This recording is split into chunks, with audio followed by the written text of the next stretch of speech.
We'll be with you 1 second, Kelly. Hey.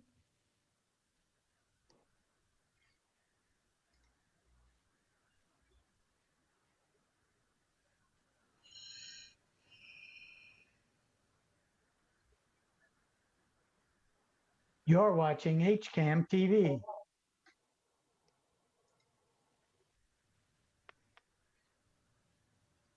And welcome to the Hopkinton Hangout Hour. I'm your host for this half hour, Jim Cousins, and when Matt gets back, he'll be my co-host. I'd like to welcome you to our show for this Wednesday, July 29th. For the first half hour, we will be talking with the co-executive director from the Hopkinton Center for the Arts, Kelly Grail. And our second half hour will be a rebroadcast of our interview with Peter Mezit from July 10th. So please stay around for that. That was a good show too. So I hope that everyone is doing well, and thank you for spending this time with us. Kelly, welcome to the show. Thanks, Jim. Nice to see you. It's great to see you too. I must say, you're wearing your pandemic hair very well. Thank you. Yeah, it's been a challenge. I know. Fortunately, I was able to get one haircut within the past 3 months, but somebody was great. Just noticing that they tune in to see if I've had a haircut recently. That's great. Yeah. So, how is everything going with you? You all, everybody safe and sound? Everybody's safe and sound. Kids are home. People are around. So we're all doing well. My parents are doing well, which is I was most worried about them, but everybody's good. Mm-hmm. Now, if you don't mind, what ages are your kids? Are you have any kids in school? So I have 29, so 29, 27, 19, and 16. So one who is attending BVT, and we are, they did a wonderful job in laying out all the different options and what's going to happen. So now we're sort of just waiting to see. They start a little early. They start on the 31st. So we're just waiting to see, where everybody's at, where the state is at, So they laid out their plans. In Hopkinton, we were just talking about this yesterday. There's a hybrid option, or there is a fully remote option that parents can choose from. What's BVT offering? Well, theirs is a little bit more of a phased in plan. So because it's a vocational school and they do shop, so they, the kids already have a week of shop and a week of academics. So what they're doing is, all based on numbers and where the state is at, they'll have in phase one, it'll be just, 100% remote learning. And then the next phase is one shop week, one grade goes, and then it's, 2 grades and one academics, one shop. So it's a really phased in plan, which I thought was really smart. So they are just not having as many people in the building kind of thing. So. Right. Yeah, I'll tell you one thing I'm really glad about. I'm glad that I am not Dr. Kavanaugh at this point. Oh my gosh. Time. The amount of information that she has to sift through and all the moving targets and the variable options. Yeah. I mean, the best thing I think that I like to look at is that Massachusetts is doing really well. We were originally, as I said this all the time, we were in like the top 4 when this hit. And now we're doing really well. And I know there's a tension between getting the economy going, getting people back to work, getting things up and going, and preventing cases from rising. So the people that are doing that, I think we have good leaders. And I wholeheartedly agree. It's amazing, like the everything they've done, but the detail, like when those things come out and they tell you, so for Dr. Kavanaugh and all those people and the Board of Health and everybody to go through it all, to figure out how are we going to implement this and make this work safely and work for our programs. It's quite amazing. It is. And speaking of great leadership, see the transition there? Let's talk about the co-executive director for the HCA. Yeah. So, first off, who is your co-executive director? Chris Waldman. Okay. She's here. She's working away in the cubicle behind me. The two of us have been co-executive directors right from the beginning. And is that how you state your title? Do you always say co-executive director? I'm like We co do. something like that. Okay. Yeah, well, yeah. I mean, I think because it's a little bit of an unusual model, Yeah. we have found a number, and we did some research, a couple of organizations that we found across the country that specifically in a nonprofit art center that had this model. And for us, it just made total sense. Chris's background is in the visual arts, mine's in the performing arts. And, because of the scope of everything we do, it's so much broader than just, one thing. Yeah. It really works for us. So really briefly, when I got my job and the board of directors was forming HCAM and they had to come up with a title for me, I gravitated for personal reasons to station manager because I felt it was like I always love working in the studio, and so I'm like station manager sounds so much more hands-on and action oriented, and my wife just goes, you know what, gas stations have station managers too. That could be a little confusing. So I never shared that. But wow, that took the wind right out of my sails. It did. That was great.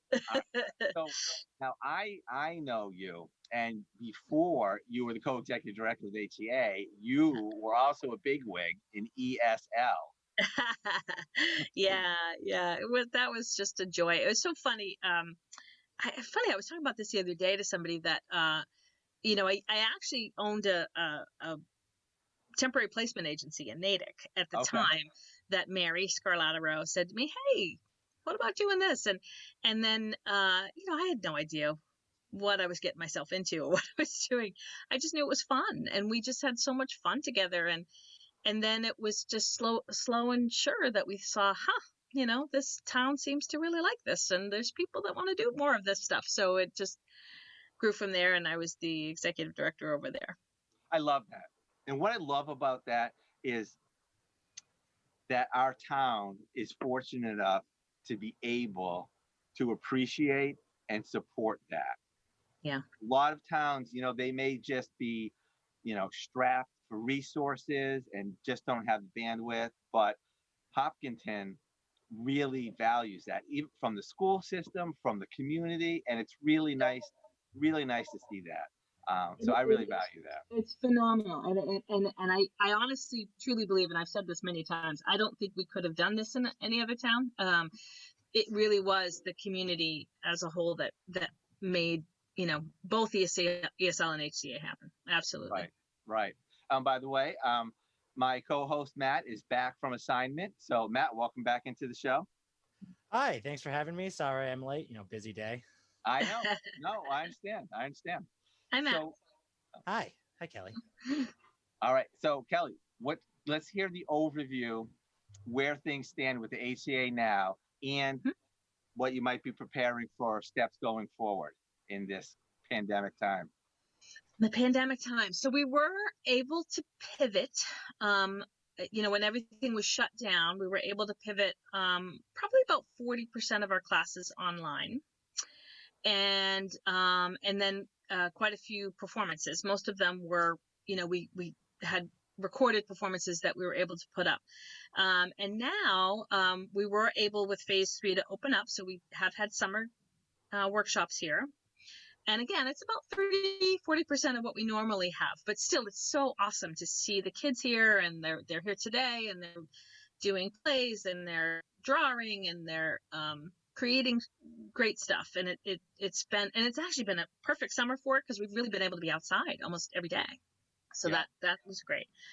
And then we brought back with this fundraiser we just did, we brought back outdoor concerts, and again, with the support of and the help of the health department to say what's possible and how can we make this happen. We had Claflin Hill here 2 weeks ago, and then last weekend we had the Mike Payette Band, and out of that, we had all these awesome musicians say to us, "Oh my God, we're dying to play. Can we please come play?" So they're calling us saying, "Please let us play. We haven't played since March." So we've now been able to fill, starting this Friday, every Friday and Saturday night, we're going to have a free concert out on the patio, 6:30. People can just come and bring their dinner or whatever and sit and listen to some live music. That's awesome. That's really great to hear. Now, could Yeah. you tell me a little bit about what 40% means? 'Cause I'm wondering in Yeah. relation to class size and also to the percentage of types of camps that you had run traditionally. I don't know if it relates to both of those. Right. So it is both because the regulations are no more than 10 people. So including the teacher can be in a classroom, and then each room has to be separated, physically separate from the other. So, given our space here, we could only have 4 different groups of 10 running at any given time. Okay. And then we do have a second program, a dance program that starts. So we'll have some camps that run, 9 to 2 or something like that. And we have staggered drop offs and things. And then at 4, we have our dance program that comes in. So I would say rather than what our normal summer would have been maybe 200 kids a week. And so we'll maybe a total with the dance program, we'll have 50. Okay. So it's much smaller. And But at least in addition to that, in person is we do have online things. So there's an option to take that same class online. So we have some more kids there. and so, what are some of the names of the workshops that you're running? Well, there is Show in a Week, where they literally put up a show in a week. And then we have Fine Arts Academy, which are 2 groups of that in different ages where they do all kinds of great art projects. And we have a ballet workshops. We have movie making. We're still doing movie making, and they're coming next week. So a lot of our standards, that we've had over the years, we've just had to pivot a little bit. Right. How are you handling physical distancing and masks and sanitizer and all that stuff? Yeah, so everybody has to wear a mask. We are we marked out on the floor so that they have the 6 feet and they have to stay in their squares. And then for art, we have 8-foot tables, so they know they're on the end of the table, or we have individual tables. And like I said, almost 90% of the time they're outside, so it's always out in we have tents that we have outside where they can be, and they have their lunch together and they don't mingle with the other. It's very different than our typical year. We love the kids to be together for at least an hour at lunch to do some creative play and different things, but that can't happen. So trying to come up with, so we did a fun thing today where we actually brought in my daughter's dog to kind of break up the the day, and it was a fun thing to play with the dog, and they drew the dog, so it was really great. Drew pictures of the dog. It's very sweet. Oh, that's really nice. Yeah. Really nice. How what are the ages of your students? So we decided not to do the little ones just because it was just going to be just too difficult. There's, you can't keep a little one away from another little one. So I believe the youngest group right now is about 3rd grade. We might have a few with some 2nd graders, but mostly 3rd grade, right through to 8th grade. And then we do have quite a few adult programs. We've had some outdoor and plein air drawing classes, and we have some adult ballet classes that are happening at night. We also have, in addition to the workshops, we're doing ESL's doing 3 shows. So one of them is called The Show Must Go Online. So it's very cute. And that's 4th through 8th graders are doing, and that's actually going up in a couple of weeks. And then we're doing, next Friday. And then we're doing another one with our summer stock students. And these are high school and college students who are pursuing musical theater in college. And they're doing an original cabaret that they wrote about what's been happening.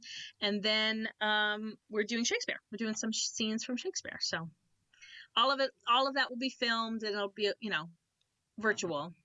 Right. But we're able to rehearse outside with like 2 or 3 people. you know. Right.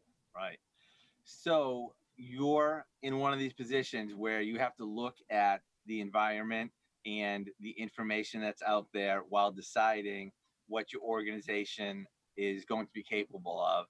And as you look into the near to mid future, what are your thoughts now? What are your hopes? Well, I gotta say, I'm a little nervous. we are preparing for all possible scenarios. We feel like that's what we need to do. I know that's what everybody's doing. We're really hoping we continue in this vein and we're able to do exactly what we're doing this summer, and grow and start to add more people and more events. But we're prepared to pull back if we need to and put things back up online. I think Massachusetts has been amazing and all they're doing, and I just pray that it continues. And it's hard to know, what's going to happen when you look at the rest of the country, what's going to happen here. But with theater specifically and singing, those two things will be the absolute last thing that comes back. We have to wait for a vaccine. So that's why, we're really constantly trying to think outside the box.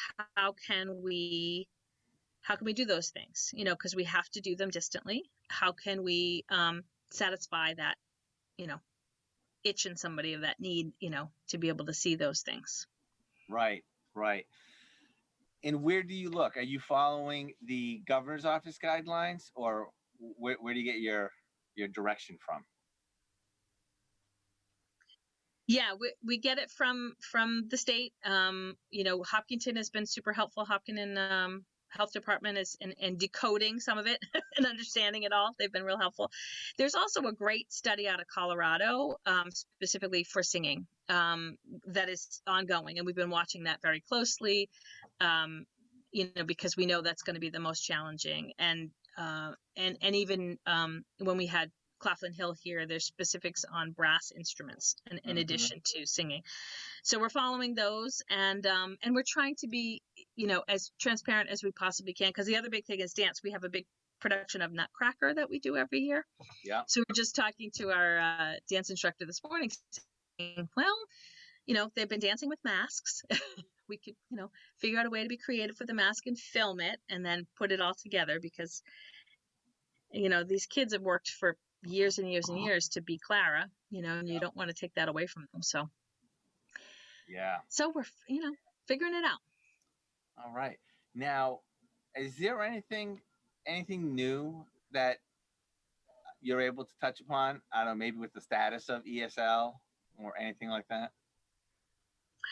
Well, the new things are, ESL is it's been such a big part of the HCA, for all of these years, and they are now officially going to be, under the umbrella of HCA and not a separate organization, which is really exciting. Similar to this dance program that we just brought on, they were a separate dance program and they're merging underneath us. We are looking. We just received an enormous grant to be able to renovate the farmhouse, which it needed that desperately. Yeah. And so, and also the CPC has recommended money for us to do that. So we're going to be in a position to make that, fix that building up and make it better use for when we are back together. Because we have a very active, successful ceramic studio. Right. And the thing, that had to get cut down quite a bit because of space issues. Right. So tell me, I remember when you first built the HCA and ESL was referred to as the theater in residence, right? And now you're merging with the HCA? We are, and it will still be the resident theater company. It'll still be recognized as a separate theater company, but it will be a bigger part, or it doesn't affect really anything other than it makes more sense in shared resources, and it makes sense in marketing and all of those things. And they really just always have been, the HCA and ESL has always been the same organization. Everybody really thought of it that way, and so now it's just official. Now it's just kind of reality is reflecting. The name is reflecting reality of what has been. Right. What else happens at the HCA? You have a lot of classes. You have ESL, which, how many performances a year, in regular times, do you target? And then what else does the HCA do? Yeah, usually there's 10 shows a year for ESL, and that includes the Troublemakers concerts. And the other thing is our very active art gallery. So right now we actually have an online, a very cool show called About What's Going On, trying to tap into visual artists, creative expression about how they're feeling about the pandemic, how they're feeling about the economy, how they're feeling about the Black Lives Matter, all of that. And it's been a really powerful, wonderful show. People have actually submitted from all over the country to be part of it. And so that's online, and people can vote for their favorites. Kind of fun. And we have nine gallery shows a year, and so that another thing, we had to pivot to see what that would feel like online, and it's worked out really, really well. And then, a lot of it is other events. We try to be a resource for the community, for places for people to come, and whether it's having their event for their their nonprofit or their company or a group or something. But some of these free events, the outdoor concerts, and the we try to do some just community engaging thing. We have our fundraiser Wicked 5K, which we're trying to pivot that too, like how can we make that kind of fun and different this year, because we road races aren't allowed.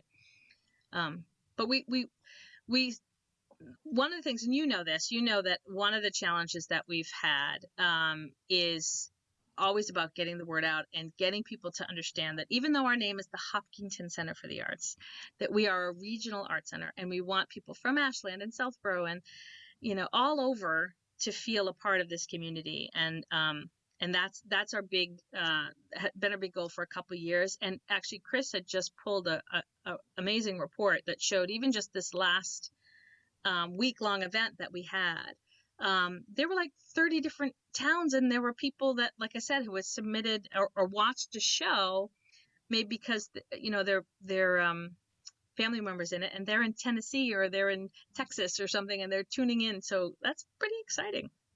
It really is. One of my favorite calls is when people call and they ask if we're covering a basketball game live, because they're traveling for business and they want to be able to tell their daughter they're going to watch them play. I love that. It's awesome. So you know what? That's spoken like a really good co-executive director, Kelly. So I'm curious, because you always weren't. When ESL, when you first started out, right? And you guys were a bunch of kids having fun and really enjoying it. And then this morphed into something more permanent and more a part of the heart of our community. How are you doing? Are you okay? Do you like this role? Are you being satisfied? Are you getting your artistic impulses recognized? How's it going? I do. I will say it's so interesting, because you don't grow up as a kid saying, well, maybe they do now, understand it now, but you don't grow up saying, I want to be, the executive director or an art administrator. But the beauty of this role is all that I get to see. I get to be part of so many different people finding that passion or finding that thing that lights them up, and there can't be anything more satisfying than that. I will tell you that I do still try, and it's all due to the fact that we have this amazing staff here. I have an unbelievable staff who is just passionate, dedicated, and makes my job much, much, much easier. So I do try every once in a while to at least assistant direct, or at least, try to be part of that, because I do think it's important. I'm sure you do this too. Like, you want that creative juice to keep flowing, because, that really helps you be better at what you do.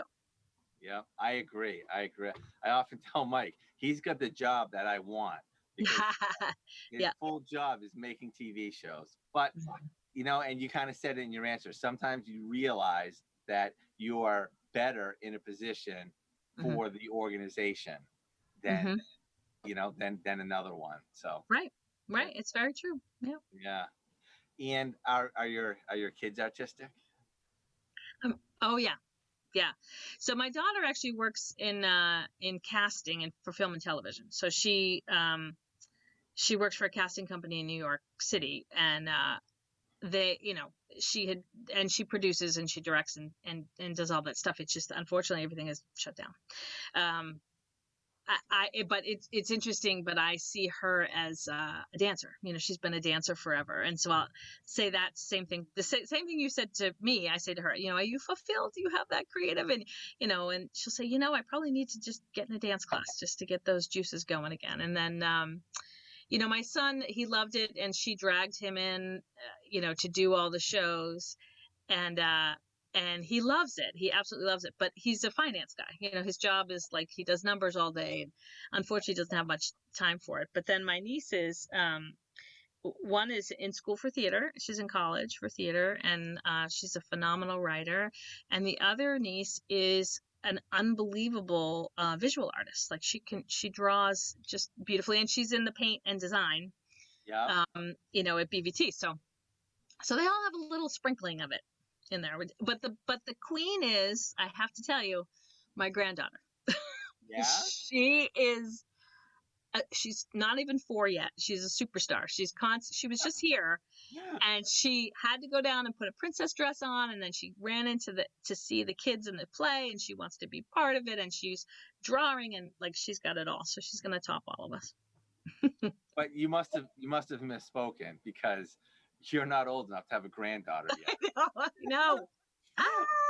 It's interesting. I have 3 kids. One of them is a physicist. The other one is in school for neuroscience. And my middle child, she went to Mass Art. She's a great graphic illustrator. So I'm like, oh, yes, there's another artist in the family. She goes, Dad, you're not an artist. Oh. Like, yes, I am. Wow. Oh, that's tough. Oh, she's a riot. I think you're an artist. You are an artist. I appreciate that. Thank you. I stand firm. All right. Wow, Kelly, I could chat with you forever. Thank you. It's been great catching up with you. And we should do more often. Oh, before we go, though, take a minute. If somebody loves what you do, wants to connect with you, you're a nonprofit. I'm sure you're always looking, that people are looking to support the arts. Yep. Go ahead. Give us your plug. So there's so much to do here to volunteer, even in all that's going on. We would love to have people. They can just go to hopartcenter.org and look under volunteering. There's so much going on in person and live. We really hope people come over every Friday and Saturday night. It's free. Come and listen to some music. Come see us. Give us a call. Happy to talk to you on the phone to kind of help you decipher, in what area your interests are. Perfect. And by the way, if you want to get a taste of it, Mike was there last week, so you can see what last week looked like and what you might be missing. That's perfect. Yeah. All right. Thank you again. I hope to talk to you soon. Thanks, Jim. All right. Bye-bye. Bye. Okay, bye, Matt. Okay.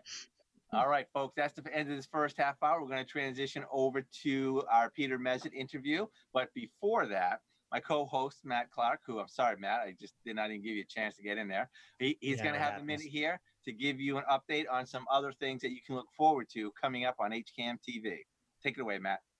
Thanks, Jim. Well, very excitingly, tonight at 7, we are actually going to be streaming Milford's Democratic Town Committee, which will be the debate between some of the Democratic candidates for the 9th district. No, 4th district, 9 candidates. 9 candidates. Sorry, 9 candidates for the 4th district. You're right.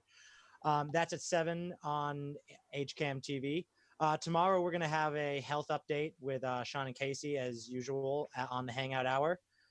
We're going to keep moving with the Senior Center at 10 a.m. on Friday with Amy and Ashley. And then on Friday on the Hangout Hour, we're going to be talking with my dad, the Fire Chief Ken Clark of the currently of the Berlin Fire Department. Excellent. Very much looking forward to that. I usually see your dad at the grocery store every week, but I've been missing him lately, so I'm looking forward to chatting with him. It should be good. All right. Thank you, Matt. Appreciate that. Again, thank you all for watching. You are the reason that we do what we do, as cliche as that sounds. We just really love being a part of connecting you to information that's going on, keeping you informed, educated, and entertained. So I'm going to pass it off to Tom. Tom, when you're ready, you can please roll the Peter Mezett interview. Goodbye, everybody. Today is our favorite co-host, John Ritz. Hello, John. Welcome to the show again. Hey, Jim, glad to be here. Thank you. And our guest this first half hour is Peter Mezit from Weston Nurseries. Thank you so much for being here, Peter. Well, thanks for having me. All right. And if Matt can hear us, Matt, thank you so much for getting Peter online so quickly. That was really great. So let's start off, Peter, with how are you doing? How is everything? Oh, everything's good, actually. We've had a good year, all things considered, with the way COVID has forced people to stay home. People have looked to do things in their gardens and their outdoors. And, we've been pretty popular through the last couple of months. Yeah. Now, during the very beginning, when everything was shut down, is your business in the category of essential that you were able to stay open? In the beginning, the state of Massachusetts followed the Homeland Security guidelines, and it did not specify whether our industry was deemed essential or not, whether you were a landscaper, a grower, a wholesaler, or a garden center. And we actively sought additional clarification on that, and kind of worked with some of the legislatures, myself and the Mass Nursery and Landscape Association. The Association of Landscape Professionals also worked on this. And then about 2-3 weeks later, they finally included the word horticulture, landscapers, garden centers, to be essential, because mainly we provide part of the food chain, where we sell the vegetable starts, the seeds, the soils, the fertilizers, the fruit trees. So if you had some component of your business that did that, or a pet food component, just like the box stores were allowed to remain essential because they sell a lot of those products too, they finally did the right thing and made the independents essential. Yeah. And I would imagine if that wasn't the case, if you weren't able, it's not as though you just closed the warehouse. You have growing things that need to be cared for and tended. It was a nerve-wracking period, because you got that exactly right. There's a limited window when all the growers' crop is ready. Just like a fruit spoils if you don't put it on the shelves and sell it in a certain period of time. Same with annuals, in particular, annuals and flowers, perennials to some degree. But the whole, dig window on plants, you dig them in the spring, whether it's a shrub or a tree, as well as these other things, you have to bring them to market during a certain period of time, or they'll spoil. Right. How has this season gone as far as weather for your plants? Well, April was interesting. During this whole crisis of whether we were essential or not, we did the curbside pickup. They did allow for that kind of thing, and phone orders. And that's when we ramp up. It was a real rainy month. I don't know if you recall that. April was full of rain. Since then, and we had to stop doing the curbside pickup because May is our busiest month. May, June has been really good weather, actually. We always look for no rain on the weekends. We're getting it tomorrow, but most weekends have been great. And this year, though, it really doesn't matter. People were coming in Mondays, Tuesdays, Wednesdays. It didn't matter. Yeah. Because so many people were at home. It wasn't all about the weekends as much this year, but the weather's been good. If anything, it's been too dry lately. So Jim, have you, Peter, geez, I'm getting my screen people mixed up. Are people buying more vegetables, more landscape plants, or has it shifted over the season? So I was just looking at our stats from Hopkinton, and where we're up the most is perennials. People like perennials because they come back every year, and they tend to look really good when we sell them because they're in flower. Roses are way up. Definitely fruiting plants, whether it's a blueberry shrub or an apple tree, way up. A lot of people doing that. And like you said, vegetable gardens are up as well. But the problem with vegetable gardens has been the supply. A lot of people are staying at home and creating their own food, planting their own vegetable gardens for the first time. And there wasn't enough supply. So we actually ran out. Or normally we have way too many tomatoes in June or July when people stop buying them. We don't have any tomatoes. Even at the end of May, we were low on tomatoes. So I think we would have seen a lot more business if there was greater supply with the vegetables in particular. Do you buy your vegetables from outside, or do you start them in-house in the spring? We don't winter? grow. We're growing our own perennials, Okay. but we don't grow our annuals or vegetables. We buy those in finished. This year, we started growing in a big way perennials, and I'm glad we did because that supply chain was tight as well. We grew 20,000 in Hopkinton, and we've sold through half of those already, and they just came ready in mid-June, actually. How about bulk materials, mulch and that sort of stuff? Yeah, that's another one I forgot to mention is way up. Really? Way up. So whether it's compost, topsoil, or the mulches, again, people may have had a landscaper do it for them in the past. They were at home, they did it themselves. They wanted to get outdoors, enjoy the weather, and they couldn't go anywhere. So we've seen almost a doubling in our bulk deliveries that we do. Whether it's 3 yards of topsoil, 5 yards of mulch, it was almost double what we normally do this spring. I helped with some of those numbers, so okay. Oh, thank you. Yeah, I've been reading how community gardens, the request for plots is double what it has been, and all the stuff that people can do at home has really been up. Um, and I'm wondering, so many plants are gone, all your tomatoes, stuff like that. A lot of supplies are gone. Is it just as easy? And I'm going to show my naivety. Is it just as easy as digging a hole in the ground and putting a plant in there, and you have a garden? Um, we had a lot of first-time gardeners this year for sure, and a lot of them came in with face masks on, and we never even talked to them. So we're a little concerned that people may not have. It really isn't that difficult. It's really, if I'm going to look at annuals and perennials, vegetables, just having a nice, good organic soil, using some fertilizer, and maybe applying fertilizer regularly throughout the growing season. I think a lot of people figure that out on their own. Full sun locations for your garden. But when it comes to shrubs and trees in particular, people are spending $50, $400 on a tree, that kind of thing. That's where we get a little concerned. We want to make sure people are successful. So you really do need a good rooting environment for your plant with good soils and starter fertilizer. You really do need to dig your hole at the right depth and plant the tree at the right depth, or the shrub, so that it survives. Needs to be located in the right sunshade environment, maybe not too windy for some plants. So you have to consider that. And one of the biggest components is taking care of it after you plant it. You can't just plant it and walk away. Even though we get rain, the rainwater may not get down deep enough. You have to water a bunch of times in the beginning. And in order to do that properly, there's some tips there. Like if you're planting on a slope and you're thinking the water's going down, it may be going down the hill and not down to where the roots are. So we spend a lot of time trying to make people successful in terms of their investments and trying to make sure they do everything properly so they don't experience loss, because we warranty the plants too, and we're going to end up taking it on the chin if we don't make them successful.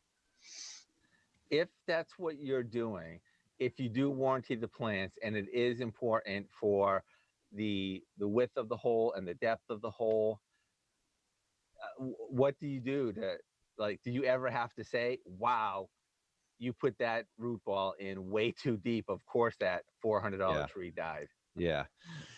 We will go out and do inspections when it's a $400 plant versus just look at pictures if it's a $40 shrub. But yeah, you can see whether you go into inspection or a picture that there was improper planting going on, and we'll replace it anyway most of the time.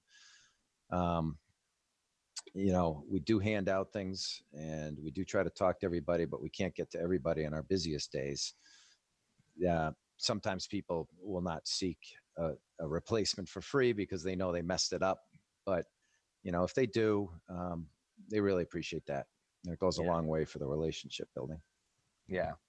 And maintaining the plants. Now, you were majorly involved in the 495 overpass project. And I just was driving by today and thinking about how lush it's looking. The weeds are there too, aren't they? Yeah. So now, is there a watering system there?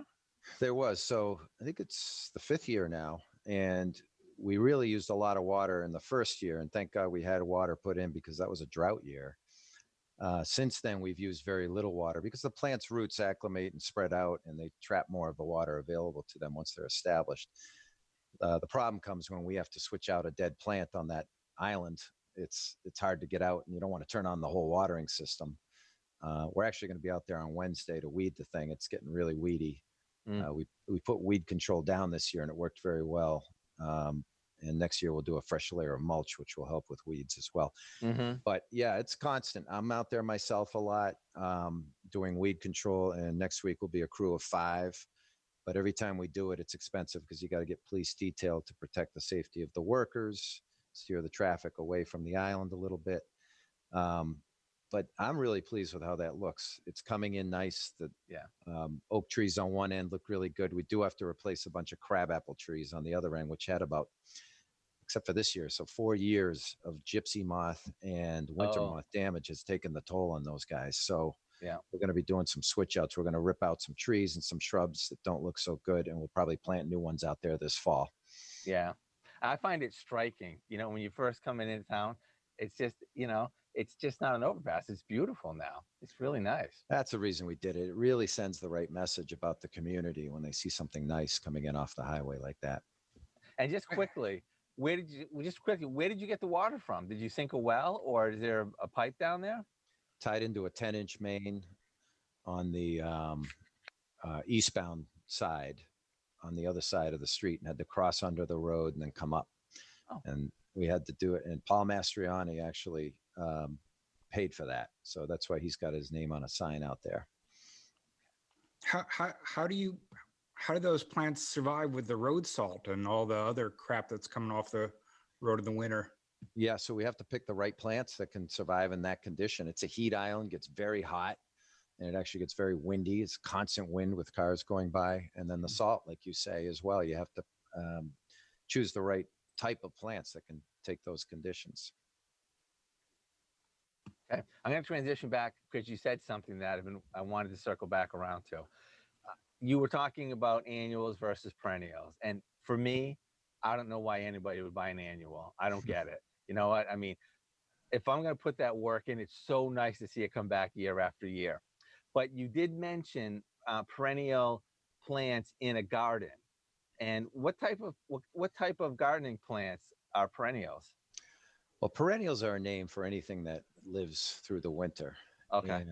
But what we call perennials are herbaceous, tender tissued plants that die down to the ground.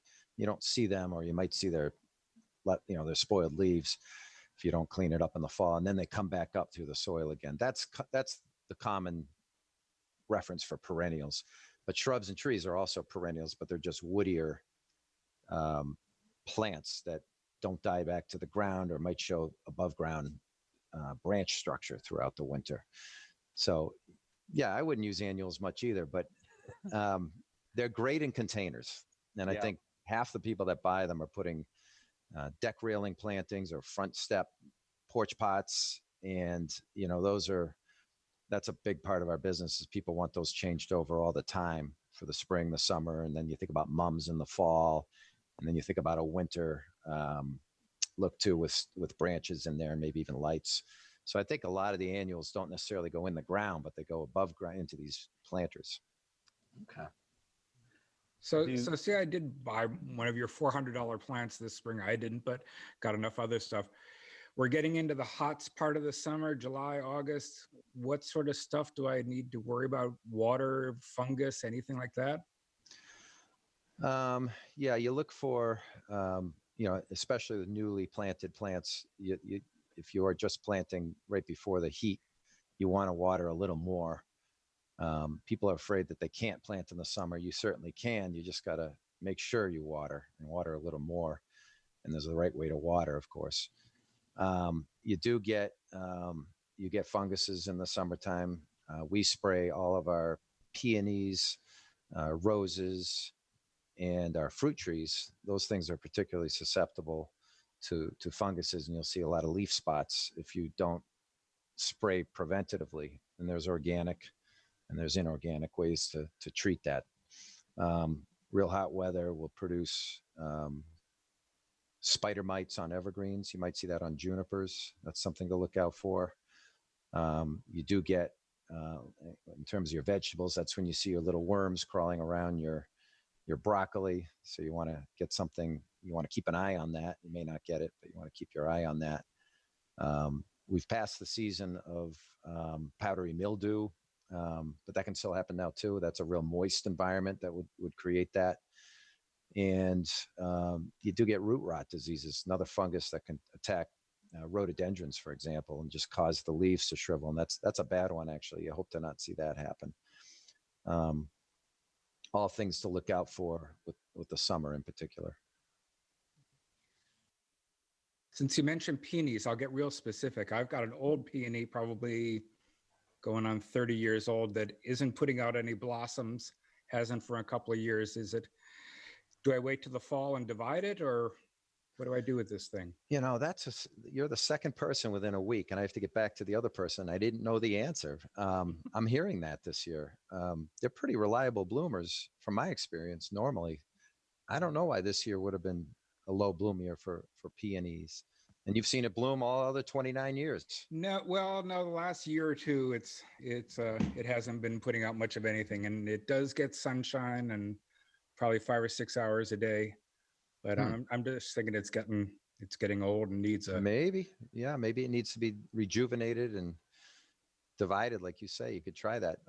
You can try using a little phosphorus. Maybe the soil is depleted of phosphorus. Phosphorus is your middle number in your fertilizer, your NPK.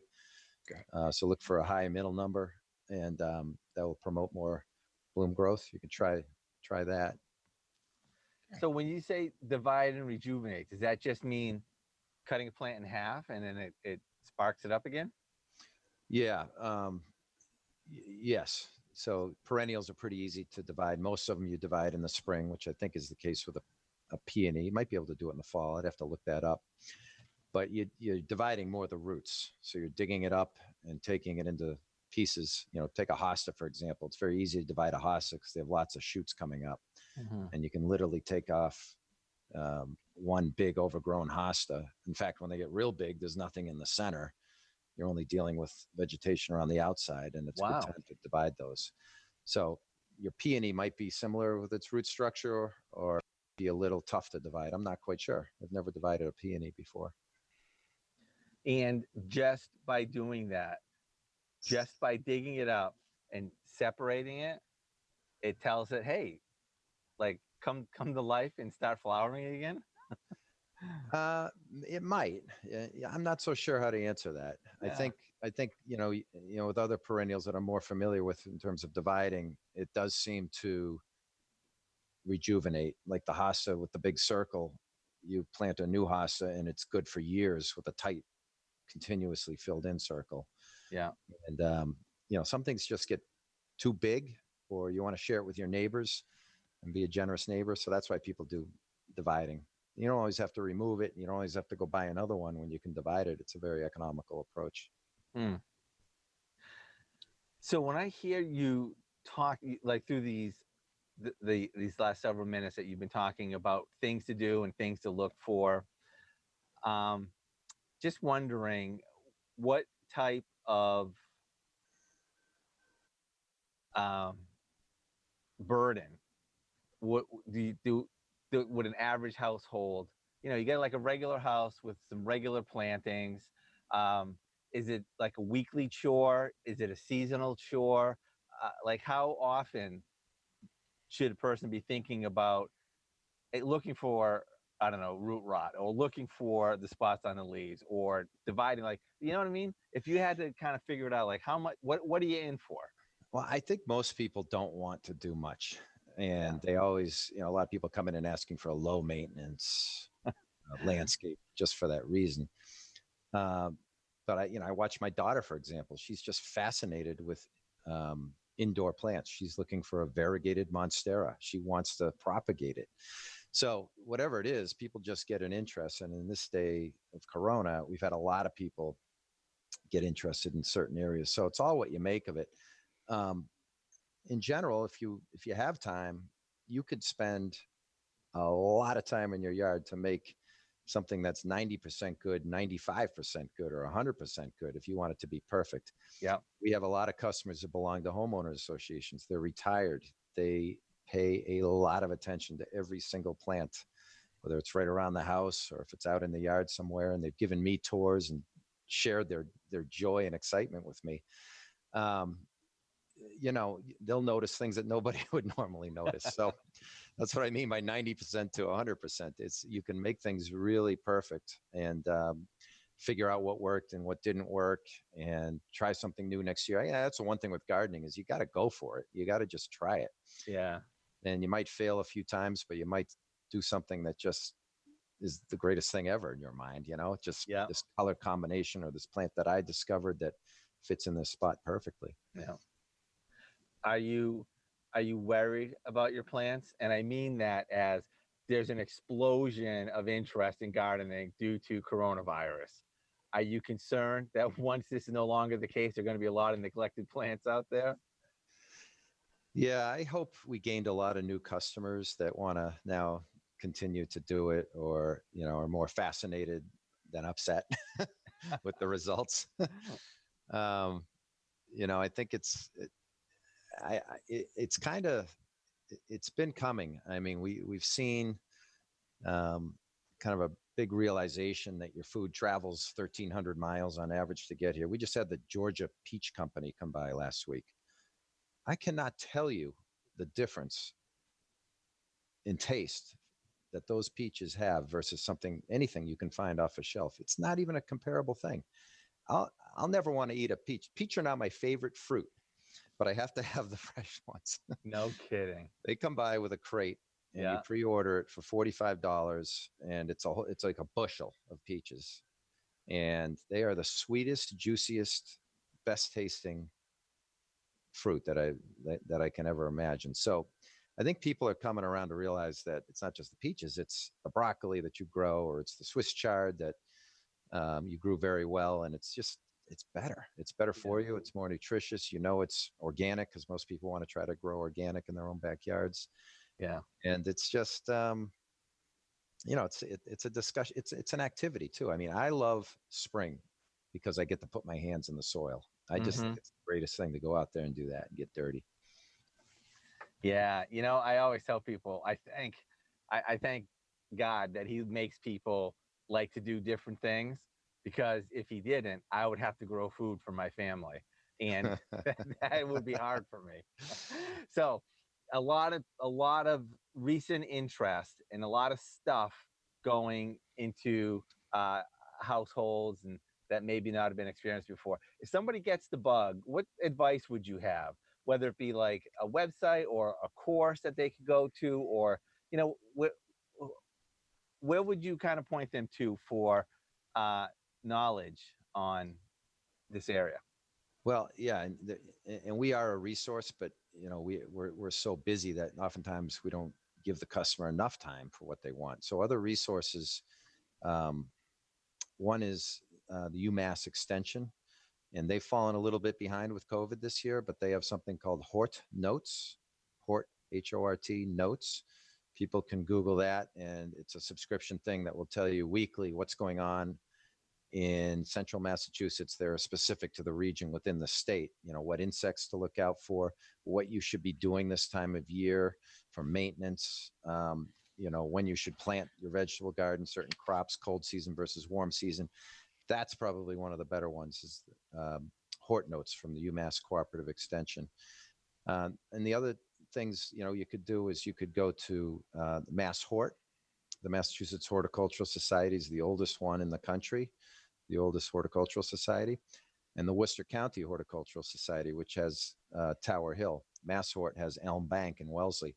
Become members. They each have between 5,000 and 10,000 members, and some of these people are novice gardeners who want to get into it and learn more. And you can actually volunteer. If you want to go the native route, there's Garden in the Woods, which is now called Native New England, and that's right next door in Framingham.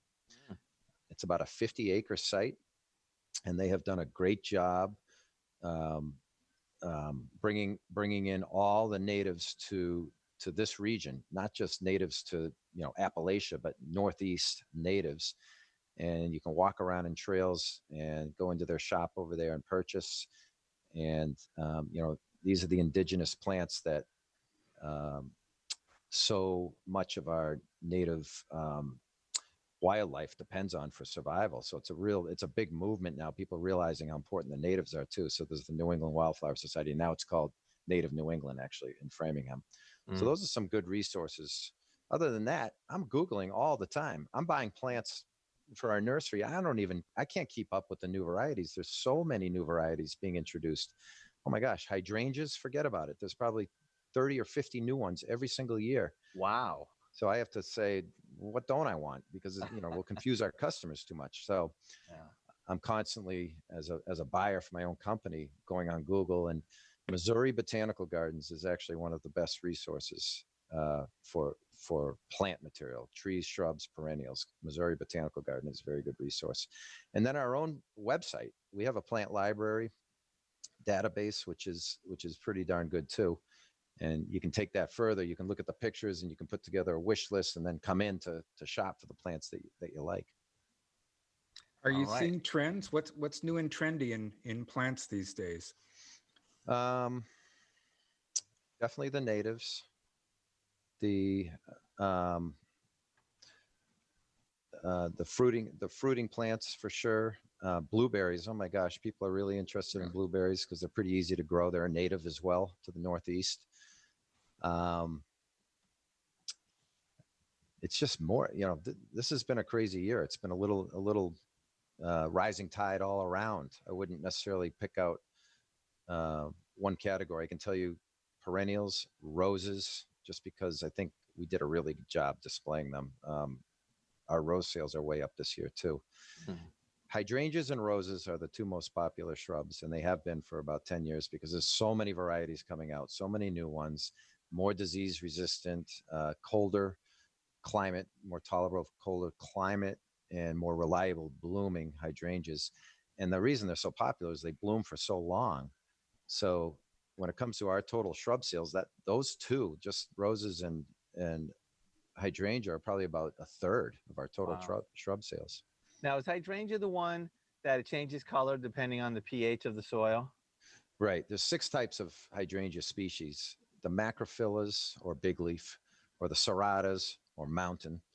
Those 2 species of hydrangea are the ones that can be blue in acidic soils like we have in New England. And oftentimes we'll bring them in from the grower and they're pink because the grower's soil media is more alkaline. Yeah. But we have to tell customers they'll be blue after about a year. When they bloom next year, they'll be blue in your yard. Oh, wow. That's so cool. Well, Peter, I didn't even get to my favorite question because we're out of time. But the next time I have you on, I'm going to ask you what's in your garden, because I want to know what you do. But we don't have time for that. So next time around. All right. Thank you so much for joining us today. It was really interesting to chat with you. All right. Thanks for having me. All right, John, thank you so much for joining us on short notice today. As always. All right, everybody. Now we're going to transition over to the second half. Okay, and that, my viewers, is the end of our show. We thank you very much for spending this hour with us, and we hope that you will come back tomorrow for another episode of the Hopkinton Hangout Hour. And please let us know what you think. Email us anytime, studio@hcam.tv. Leave us a comment in the Facebook page or in the YouTube chat. We love to get feedback from you. And now I am going to roll the credits and wish you well. And I will talk to you soon. Take care.